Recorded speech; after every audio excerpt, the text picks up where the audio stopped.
ఏంది ఈ కథ? మీరు దోస్తులాటగా నిజమేనా? తాత, రెండు పార్టీలకి ఎట్లయిపోయినావు అంటే భారతీయ జనతా పార్టీ ఆడుకుంటున్నారు. ఒకడేమో బీఆర్ఎస్ బీజేపీ ఒకడు అంటాడు, ఇంకోడేమో కాంగ్రెస్ ఆ, బీఆర్ఎస్ కాంగ్రెస్ బీజేపీ ఒకడు అంటాడు. ఇది నాకు అర్థం కావట్లేదు. వాళ్ళు ఆ, ఆడుతున్న ఆటలో నాటకం ఆడుతున్నారు తప్పితే ఒక ఆటలాగా వాడుకుంటున్నారు తప్పితే. ఒక్కసారి తాత, నేను ఒక్కసారి మీకు చెప్తా. ఇప్పుడు కాంగ్రెస్ బీజేపీ ఎప్పుడన్నా బద్ధ శత్రువులే కదా. వ్యతిరేక పార్టీలు ఎక్కడైనా భారతదేశంలో కానీ తెలంగాణ రాష్ట్రంలో కానీ ఎప్పుడైనా కలిసినాయా? దాని తర్వాత బీజేపీ బీఆర్ఎస్ ఎప్పుడైనా కలిసినాయా? కలిసి పోటీ చేసినాయా? కానీ బీఆర్ఎస్ కాంగ్రెస్ మాత్రం ఎన్నోసార్లు పోటీ చేసినాయి. 2009లో, 2000 దానికంటే 2004లో, మరి 2014 కంటే ముందల వీళ్ళు అధికారంలో ఉన్నారు. తర్వాత కాంగ్రెస్ పార్టీ ఏది కేంద్రంలో అధికారంలో ఉంది, కేసీఆర్ గారు మంత్రి కూడా అయ్యారు.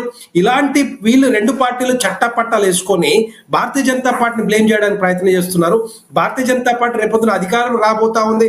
తెలంగాణ ప్రజలు హక్కును చేర్చుకుంటారు కనుక వీళ్ళని భారతీయ జనతా పార్టీని బ్లేమ్ చేయడానికి ఇటు బీఆర్ఎస్ పార్టీ, అటు కాంగ్రెస్ పార్టీ, రెండు పార్టీలు మరి చట్టపట్టాలు వేసుకొని వాళ్ళు ఆడుతున్న నాటకంలో భాగం ఇదంతా కూడా.